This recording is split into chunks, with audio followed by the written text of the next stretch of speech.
ഇനി ആരാണ് നല്ല ഭാര്യ? ആരാണ് നല്ല ഭാര്യ? ധാരാളം സഹോദരിമാര് ഇവിടെ വാത് കേൾക്കുന്നുണ്ട്. ആരാണ് നല്ല ഭാര്യ എന്ന് പഠിക്കാൻ പോകുന്നത്? ഭാര്യമാരി അല്ലാഹുവിന്റെ റസൂല് പറഞ്ഞ പോലെ ആയാൽ നിങ്ങളെ ഭർത്താവിന് ജീവിതത്തിൽ ഏറ്റവും സമാധാനം അതായിരിക്കും.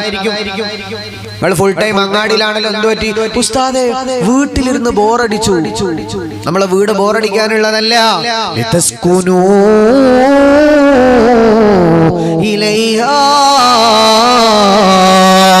എന്തിനാണ് ഭാര്യ? സമാധാനത്തിന്, സന്തോഷം നേടാ, സമാധാനത്തിനാണ് നിങ്ങൾക്ക് ഭാര്യമാരെ റബ്ബ് തന്നത്. എന്തുകൊണ്ടൊക്കെ സമാധാനം പോകും, എപ്പോഴൊക്കെ സമാധാനം കിട്ടും, അത് നമ്മൾ പഠിക്കാൻ പോവാണ്. അതിനാദ്യം ആരാണ് നല്ല ഭാര്യ, പിന്നെ ആരാ നല്ല ഭർത്താവ്, അത് പഠിക്കണം.